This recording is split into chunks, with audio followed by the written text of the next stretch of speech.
लेकिन ऑपोजिशन अब कुंभ पे भी सवाल उठा रहे हैं। देखिए, अपोजिशन को तो कोई मामला है नहीं, तो कुछ न कुछ तो करते ही रहेंगे ना। भारत आस्था का देश है और ये सनातनों का एक बहुत बड़ा और बहुत दिनों के बाद 12 वर्ष के बाद ये रहा है। और ये सर्वधर्म समभाव तो हम कह ही सकते हैं, इसमें किसी को कोई रोक नहीं है। सभी जाति धर्म के लोग आते हैं, सब प्रकार के लोग आते हैं। तो ऐसे जगह में तो उनको भी डीप लगाना चाहिए, नहाना चाहिए, ताकि कुछ भी गड़बड़ किए हो तो सब धुल जाएगा। तो वैसी परिस्थिति में इसमें राजनीति नहीं करना चाहिए। सबको आकर के वहाँ पर इस कुंभ में, और इसका आर्थिक भी है, जैसा कल हम सुन रहे थे कि 2 लाख करोड़ से ज़्यादा का इसमें आर्थिक लेन देन होगा। तो ये भारत के लिए और उत्तर प्रदेश के लिए बड़ी चीज़ है, इसलिए इसको नकारना और राजनीति करना उचित नहीं है। दही चूड़ा का समय है मांझी जी, और बिहार में फिर से कहा जा रहा है कि खेला होगा। विपक्ष ये कह रहा है कि नीतीश जी फिर इधर उधर इसी आशा पर वो जिंदा हैं बेचारे। वास्तविकता तो कुछ है नहीं, तो कुछ इसी तरह से कह के वो जिंदा रहें। देख लीजिएगा, दही चूड़ा भी पार होगा ही। सबकी शुभकामना देते हैं दही चूड़ा का। क्या लगता है कि जो दावे किए जा रहे हैं वो पूरी तरीके से बस भ्रम फैलाया जा रहा है? एकदम भ्रम फैलाया जा रहा है।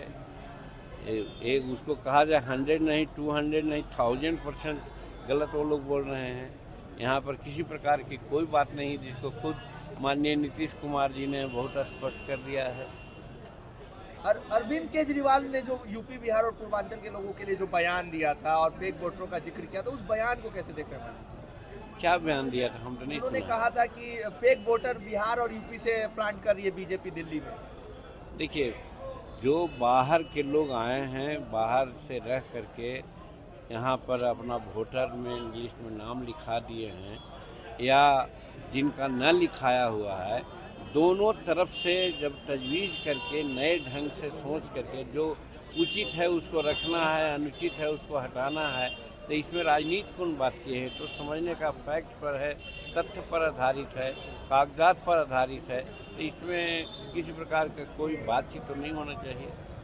बिहार में कहा जा रहा है कि डीके टैक्स की वसूली हो रही है मांझी जी, क्या लगता है? अभी लंबे वक्त से बिहार की राजनीति कर रहे हैं, डीके टैक्स वसूली जा रही है। पहले आरसीपी, अब डीके टैक्स। तेजस्वी लगातार कह रहे हैं टैक्स वसूला जा रहा है। अब उसमें कहीं कोई तथ्य है क्या? अब हर चीज़ का जवाब दिया ही जाए? कोई ज़रूरी नहीं है कि हर चीज़ जो आप लोग कह रहे हैं और सुन रहे हैं उसका जवाब ही दिया जाए। अच्छा, हम पार्टी दिल्ली में चुनाव लड़ेगी क्योंकि आपके सहयोगियों को वहाँ टिकट मिलने की बात हम चल रही लोग है। प्रयास कर रहे हैं, हमारे लोग वहाँ लगे हुए हैं, प्रदेश अध्यक्ष के लोग, और हमने भी बातें की है, हमारे राष्ट्रीय अध्यक्ष ने भी बात की है, और हम लोग चाहे हैं कि अगर ज़्यादा कारगर ढंग से हमारे कार्यकर्ताओं को वहाँ लगाने की बात, काम करने की बात है, तो सीट देना चाहिए। न सीट मिलने के बाद कहने का मतलब कुछ न कुछ तो हताशा रहती है। वैसी परिस्थिति में जो हमारे वर्कर हैं हिंदुस्तानी अवाम मोर्चा सेकुलर के, जो एनडीए के लिए काम करेंगे, उनको उत्साहित करने के लिए सीट मिलना चाहिए हिंदुस्तानी अवाम मोर्चा से। कितनी सीटों के लिए आप लोगों ने कहा? और कुछ है नहीं ना। और एक चीज़ हम अपनी तरफ से कहना चाहते हैं, आप लोग भूल जाते हैं इसमें कि अभी हाल में गया में हमने बिहार के जो अनुसूचित जाति कल्याण विभाग के सचिव हैं, उनके संबंध में हमने कहा था कि वो ऑफिस में ही ज़्यादा बैठते हैं, बाहर नहीं जाते हैं, जिस कारण से अनुसूचित जाति के जितने संबंधित कार्यकलाप है उसमें गड़बड़ियाँ हो रही है। तो उन्होंने एक तरह से हम लोगों पर कटाक्ष किया था कि बाप बेटा दोनों 8 वर्ष रहे हैं, क्या हमने कोई चोरी की है? अगर चोरी शब्द कहा, एक पैसा का भी अगर साबित हो जाए तो मैं पद से त्याग दूंगा, ये उन्होंने कहा था। मैं समझता हूँ कि ये स्टेटमेंट उनका एक राजनीतिक स्टेटमेंट है, ऐसा नहीं देना चाहिए, लेकिन हम उनको समझाना चाहते हैं आप लोगों के माध्यम से।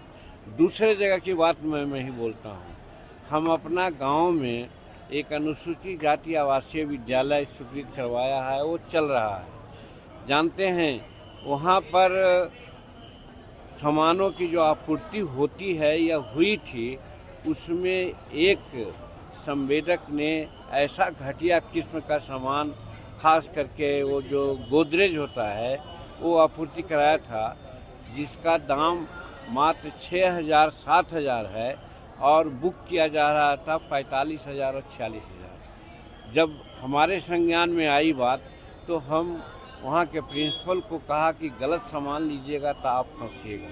तो उन्होंने गलत सामान नहीं लिया, दूसरा सामान माने दूसरा गोदरेज आया लड़कों का, वहाँ पर उसमें उपयोग हो रहा है।